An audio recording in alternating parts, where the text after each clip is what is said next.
Biology के बहुत सारे स्टूडेंट सिर्फ ये मान के चलते हैं कि नीट अगर एग्ज़ाम उन्होंने पास किया तो वो मेडिकल फील्ड में काम कर सकते हैं, वरना वो काम नहीं कर सकते। इस नॉलेज के अभाव में ही बहुत सारे बच्चे जो हैं हर साल नीट में बैठते हैं, और नीट अगर उनसे पास नहीं होता और उनका सपना होता है कि मेडिकल फील्ड में काम करें, तो लेकिन वो काम नहीं कर पाते, क्योंकि वो उनको दिशा नहीं मिलती, उनको नॉलेज नहीं होती, उनके पास जानकारी नहीं होती कि कौन कौन से ऐसे फील्ड हैं। देखिए, जहाँ तक बात है एक हॉस्पिटल की, अगर आप एक बड़े हॉस्पिटल के अंदर जाएँ तो वहाँ पे एक सिर्फ डॉक्टर ही नहीं होते, वहाँ बहुत सारे डिपार्टमेंट्स होते हैं। अगर आप डिपार्टमेंट की बात करें तो सर्जरी है, डायग्नोसिस डिपार्टमेंट है, आईसीयू है, मैनेजमेंट है, इसके अलावा आपका रिसर्च है, इसके अलावा आप मेडिकल टेक्नोलॉजी है, हेल्थ केयर सिस्टम, बहुत सारे डिपार्टमेंट होते हैं। दर्जनों प्रोफेशनल्स वहाँ काम करते हैं, और ये सारे प्रोफेशनल्स डॉक्टर की मदद करते हैं, और डॉक्टर इन सब की मदद से ही एक हॉस्पिटल चला पाते हैं।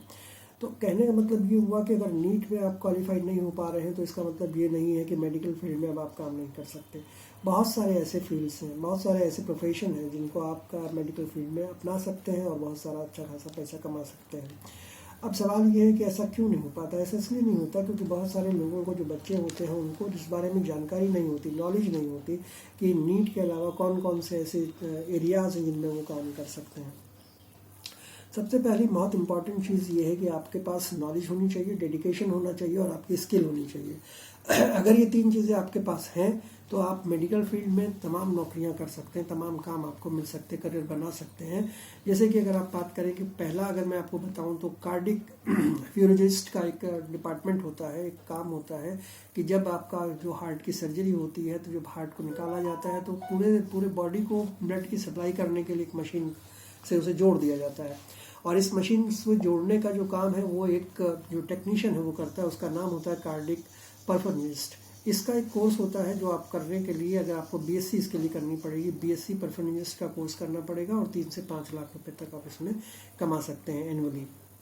दूसरा चीज़ आता है रेस्पिरेटरी थेरेपिस्ट। रेस्पिरेटरी थेरेपिस्ट का जो कोर्स होता है ये उन लोगों के लिए होता है जो आईसीयू के पेशेंट होते हैं, वेंटिलेटर पे रखे जाते हैं, या फिर उनको कुछ लंग्स की डिजीज़ होती है तो उनको ब्रीदिंग कराने के लिए एक टेक्नीशियन होता है जिसको हम रेस्पिरेटरी थेरेपिस्ट बोलते हैं। इस रेस्पिरेटरी थेरेपिस्ट का भी एक कोर्स होता है जो बीएससी रेस्पिरेटरी थेरेपिस्ट के नाम से जाना जाता है, और इसमें भी सैलरी आपको 3 से 5 लाख रुपए पर ईयर मिल जाती है। इसके अलावा आता है डायलिसिस टेक्नोलॉजी का कोर्स। डायलिसिस टेक्नोलॉजी का कोर्स भी बहुत अच्छा कोर्स है। इस कोर्स को करने से आपको जो जिनके गुर्दे यानी किडनीज फेलियर हो जाते हैं तो उनका जो ब्लड को चेंज कराने का काम होता है, या फिर डायलिसिस जिसको हम बोलते हैं वो करते हैं, तो वो डायलिसिस टेक्नीशियन करते हैं। डायलिसिस टेक्नीशियन का भी एक कोर्स होता है, बीएससी डायलिसिस टेक्नीशियन। ये जो कोर्स का है, ये करने के बाद आप डायलिसिस का काम कर सकते हैं किसी भी हॉस्पिटल के अंदर। ये काम सिर्फ डॉक्टर ही नहीं करते, इसके लिए टेक्नीशियन की ज़रूरत पड़ती है, और टेक्नीशियन जो है वो एक कोर्स करता है बीएससी का, और उसके बाद उसे 3 से 5 लाख रुपए की सैलरी किसी भी हॉस्पिटल के अंदर मिल जाती है। ये 3 तरह के कोर्स हुए। चौथे कोर्स की अगर हम बात करें तो ऑपरेशन थिएटर का कोर्स होता है, जो ऑपरेशन थिएटर का टेक्नीशियन होता है उसका कोर्स होता है। इस कोर्स के लिए ओटी में जो काम होते हैं, ओटी मतलब ऑपरेशन थिएटर में जो इक्विपमेंट होता है, या फिर स्टेरिलाइजेशन होता है, या फिर सर्जरी का जो असिस्टेंट्स का काम होता है डॉक्टर्स को, उस सब के लिए भी एक कोर्स होता है, उसका नाम होता है BSc operation theatre technology technical. तो इस काम को करने के लिए भी आपको बीएससी करनी पड़ेगी, और 3 से 5 लाख रुपए का इसका आपका पैकेज होता है। इसके अलावा आप जी चौथा हुआ, इसके बाद आप कर सकते हैं रेडियोलॉजी मेडिकल इमेजिनेशन टेक्नोलॉजी का काम, यानी जो एमआरआई है, सीटी स्कैन है, एक्सरे है, या फिर अल्ट्रासाउंड का जो टेक्नीशियन होता है वो भी हॉस्पिटल में होता है। उसके लिए एक स्पेशल कोर्स होता है जिसे हम बीएससी रेडियोलॉजी बोलते हैं, या फिर मेडिकल इमेज टेक्नोलॉजी बोलते हैं, वो कोर्स आप कर सकते हैं। इससे भी आप 3 से 5 लाख रुपए पर ईयर कमा सकते हैं। ये तो हुए 5 कोर्स। अगर छठे कोर्स की हम बात करें, हिस्टो कोर्स होता है, जो टेक्नोलॉजिस्ट होते हैं, हिस्टो के पैथोलॉजी के जो टेक्नोलॉजिस्ट होते हैं उनका ये कोर्स होता है, जो आपके टिश्यूज़ को जांच करते हैं माइक्रोस्कोप से, और आपको ये जानकारी निकालने की कोशिश करते हैं कि आपको किस तरह की बीमारी है टिश्यूज़ की जांच से।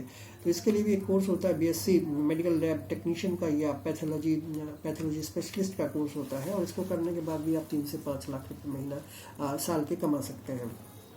इस तरह से ये आपके 6 कोर्सेज हो गए।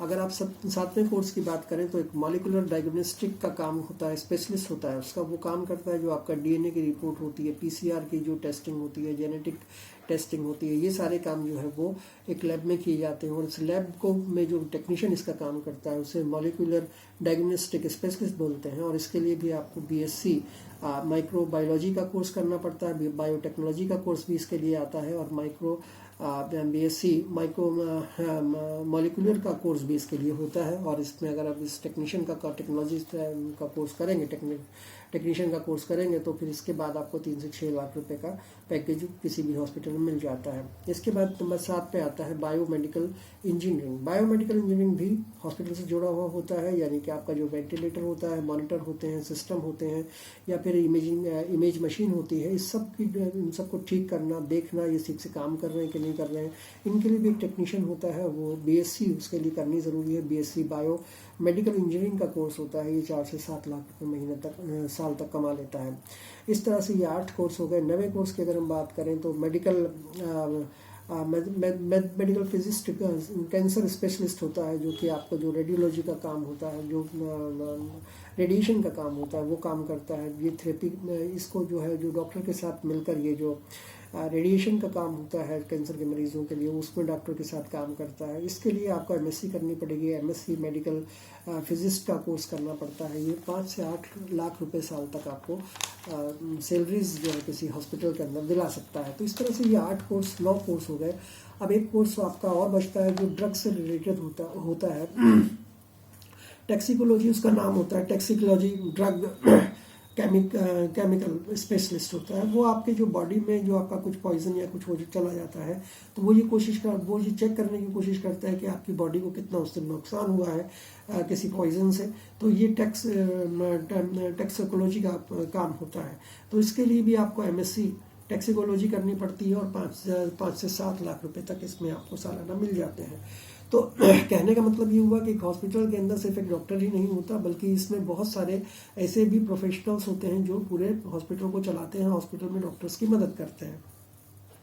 हाँ, डॉक्टर जहाँ तक है वो तो सबसे इम्पॉर्टेंट होता है, बिना डॉक्टर के तो कुछ भी नहीं हो सकता। लेकिन हाँ, ये है कि उन डॉक्टर की मदद करने के लिए भी कई ऐसे कोर्सेज हैं जो नीट के एस्पिरेंट जिन्होंने नीट पर क्वालिफाई करने की कोशिश की लेकिन नहीं हो पाया, या किसी वजह से वो नीट का एग्ज़ाम नहीं दे पाए, तो वो लोग जो हैं वो इन कोर्सेज को ज्वाइन कर सकते हैं।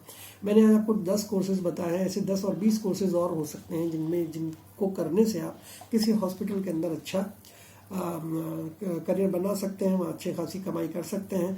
तो आपको ये मेरा वीडियो कैसा लगा? अगर आपको इस बारे में कुछ और जॉब्स के बारे में पूछना है तो आप मुझे कमेंट कर सकते हैं। मेरा वीडियो आपको कैसा लगा? मेरे वीडियो को आप लाइक करिए और मेरे चैनल को सब्सक्राइब कीजिए। Thank you.